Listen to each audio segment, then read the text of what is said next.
L'enseignement d'aujourd'hui a pour titre La Sainte Seine. Jean chapitre 13, les versets 3 à 8. Jésus, qui savait que le Père avait remis toutes choses entre ses mains, qu'il était venu de Dieu et qu'il s'en allait à Dieu, se leva de table, ôta ses vêtements et prit un linge, dont il se ceignit. Ensuite, il versa de l'eau dans un bassin, et il se mit à laver les pieds des disciples, et à les essuyer avec le linge dont il était ceint. Il vint donc à Simon-Pierre, et Pierre lui dit, « Toi, Seigneur, tu me laves les pieds. » Jésus lui répondit, « Ce que je fais, tu ne le comprends pas maintenant, mais tu le comprendras bientôt. » Pierre lui dit, « Non, jamais tu ne me laveras les pieds. » Jésus lui répondit, « Si je ne te lave, tu n'auras point de part avec moi. » Jean chapitre 13, les versets 9 à 15. Simon-Pierre lui dit, « Seigneur, non seulement les pieds, mais encore les mains et la tête. » Jésus lui dit, « Celui qui est lavé n'a besoin que de se laver les pieds pour être entièrement pur. Et vous êtes purs, mais non pas tous, car il connaissait celui qui le livrait. C'est pourquoi il dit, vous n'êtes pas tous purs. » Après qu'il leur eut lavé les pieds et qu'il eut pris ses vêtements, il se remit à table et leur dit, « Comprenez-vous ce que je vous ai fait? Vous m'appelez Maître et Seigneur, et vous dites bien, car je le suis. Si donc je vous ai lavé les pieds, moi, le Seigneur et le Maître, vous devez aussi vous laver les pieds les uns aux autres, car je vous ai donné un exemple, afin que vous fassiez comme je vous ai fait. Avant de manger le pain et de boire le vin, Jésus a lavé les pieds de ses disciples. Il a dit à Pierre que si ce disciple ne lui permettait pas de lui laver les pieds, il ne serait pas avec Jésus dans le royaume des cieux. Jésus affirme que celui qui est déjà lavé n'a besoin que de se faire laver les pieds. En d'autres termes, celui qui a déjà été baptisé n'a uniquement besoin que d'avoir ses pieds lavés. Il est à noter que Judas, même après avoir eu ses pieds lavés par Jésus, n'était toujours pas pur. Jésus a ordonné aux disciples de se laver les pieds les uns aux autres. Jésus a déclaré avoir laissé un exemple afin que ce geste soit maintenu dans les générations futures. De ce fait, la pratique du lavement des pieds doit toujours précéder la cérémonie de Sainte Seine. Ce geste constitue un symbole de purification. Le baptême représente le lavage et la purification initiale. Bien entendu, c'est l'enseignement derrière ce rituel et non le rituel en lui-même qui a de la valeur. Quel est l'enseignement relié au lavement des pieds? 1 Samuel chapitre 25, les versets 40 à 42. Les serviteurs de David arrivèrent chez Abigaïl à Carmel et lui parlèrent ainsi. « David nous a envoyés vers toi, afin de te prendre pour sa femme. » Elle se leva, se prosterna le visage contre terre et dit, « Voici, ta servante sera une esclave pour laver les pieds des serviteurs de mon Seigneur. » Celui qui effectue le lavement des pieds est considéré comme l'esclave de la personne dont les pieds sont lavés. Jésus est le Maître et le Seigneur de l'univers. Pourtant, en lavant les pieds de ses disciples, Jésus avait accepté le statut d'esclave. Jésus, en agissant de la sorte, voulait enseigner l'humilité à tous les croyants. Il a laissé un exemple concret d'humilité à ses disciples. Nous devons être les esclaves de nos frères dans la foi, en nous mettant à leur service. Le lavement des pieds constitue donc un rappel que tout croyant doit être un modèle d'humilité, à l'instar de Christ. Cette humilité est requise pour prendre part au service de Sainte Seine et d'en recevoir les bénédictions. Judas n'a pas reçu les bénédictions découlant du lavement des pieds parce qu'il a conservé son orgueil et son égoïsme. Matthieu chapitre 26, les versets 26 à 28. Pendant qu'il mangeait, Jésus prit du pain et, après avoir rendu grâce, il le rompit et le donna aux disciples en disant, « Prenez, mangez, ceci est mon corps. » Il prit ensuite une coupe et, après avoir rendu grâce, il la leur donna en disant, « Buvez-en tous, car ceci est mon sang, le sang de l'alliance, qui est répandu pour plusieurs pour la rémission des péchés. » Jésus a rompu le pain et l'a remis à ses disciples. Le pain représente le corps de Christ rompu à la croix. Jésus a donné aux disciples une coupe à boire. Ce vin, dans cette coupe, représente le sang de Christ répandu à la croix. 1 Corinthiens chapitre 11, les versets 23 à 25.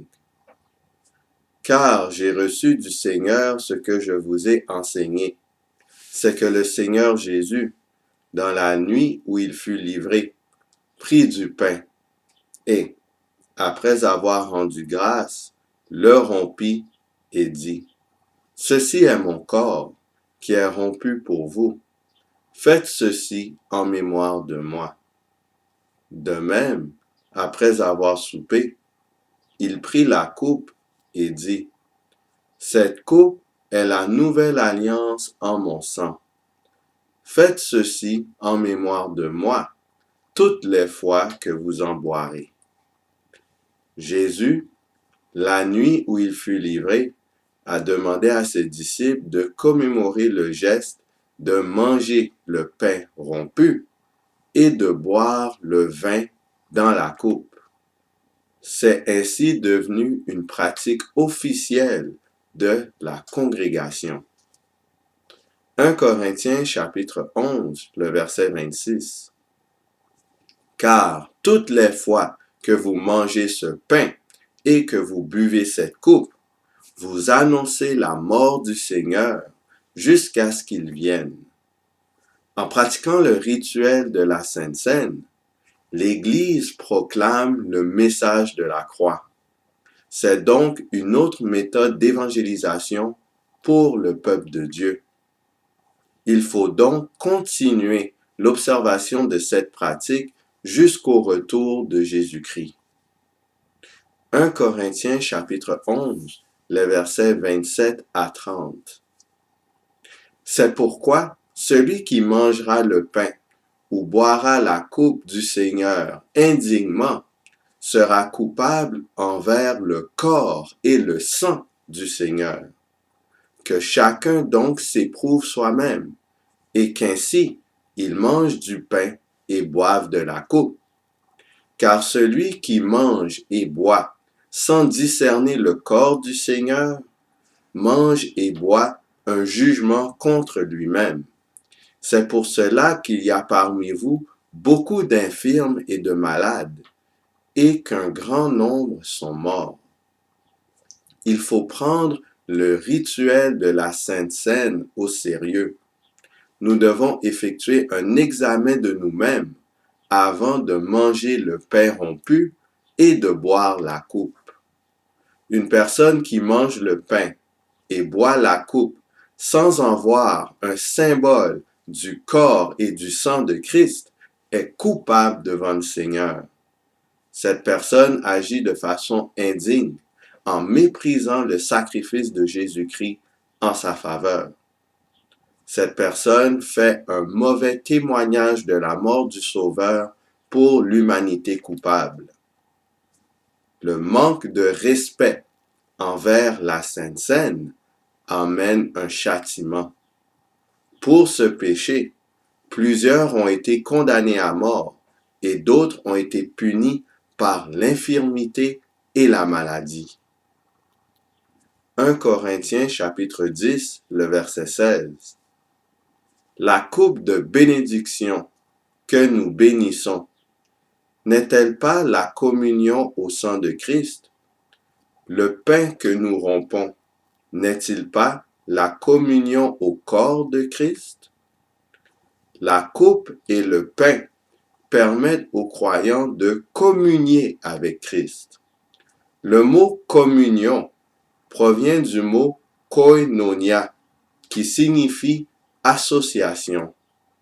Les croyants sont ainsi associés à la mort sacrificielle de Jésus-Christ lorsqu'ils exécutent le rituel de la Sainte Seine. Jean chapitre 6, les versets 51 à 54. Je suis le pain vivant qui est descendu du ciel. Si quelqu'un mange de ce pain, il vivra éternellement. Et le pain que je donnerai, c'est ma chair, que je donnerai pour la vie du monde.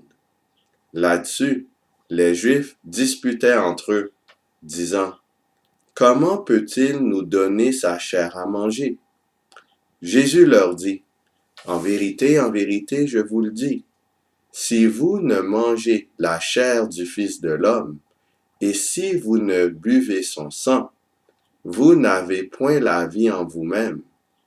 Celui qui mange ma chair et qui boit mon sang a la vie éternelle, et je le ressusciterai au dernier jour. » Jean chapitre 6, les versets 55 à 58. Car ma chair est vraiment une nourriture, et mon sang est vraiment un breuvage. Celui qui mange ma chair et qui boit mon sang demeure en moi, et je demeure en lui. Comme le Père qui est vivant m'a envoyé, et que je vis par le Père, ainsi celui qui me mange vivra par moi. C'est ici le pain qui est descendu du ciel. Il n'en est pas comme de vos pères qui ont mangé la manne et qui sont morts. Celui qui mange ce pain vivra éternellement. Jean chapitre 6, le verset 63. C'est l'esprit qui vivifie. La chair ne sert de rien.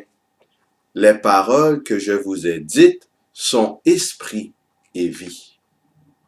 Lorsque Jésus parle de manger sa chair et de boire son sang, il parle de façon symbolique et non littérale. Il veut dire que l'on doit accepter ses paroles et ses enseignements. Ceux qui mettent leur confiance et leur foi en Jésus-Christ vivront éternellement. Jésus ressuscitera ces personnes lors de son retour. Ainsi, le rituel de la Sainte Seine sert à nous imprégner l'enseignement de la mort du Christ et fortifier notre foi. Le pain et le vin ne sont pas littéralement le corps et le sang de Christ, ils sont uniquement des symboles. 1 Corinthiens chapitre 10, le verset 17. Puisqu'il y a un seul pain, nous qui sommes plusieurs, nous formons un seul corps, car nous participons tous à un même pain. Le rituel de la Sainte Seine sert aussi à symboliser et faire grandir l'unité des croyants. En prenant part au pain et au vin, les croyants jouissent d'une association fraternelle. Cette cérémonie sert de rappel que tous les membres d'Église ont besoin de la croix de Christ pour leur salut. En ce sens, ils sont tous au même niveau. Sur ce, qui allons-nous choisir? Est-ce qu'on choisit le camp de l'agneau? Est-ce qu'on choisit l'enseignement du lavement des pieds et du pain et du vin de Jésus-Christ? Est-ce qu'on choisit d'adhérer et de pratiquer ces enseignements? Ou est-ce qu'on choisit le camp du serpent et nous demeurons impurs, nous négligeons de communier avec le Seigneur à travers la Sainte Seine et le rituel du lavement des pieds? Que le Seigneur nous pousse à choisir Jésus et d'appliquer tous les symboles que Jésus ordonne et surtout à nous rappeler de l'enseignement du sacrifice de Jésus-Christ. Que le Seigneur nous garde.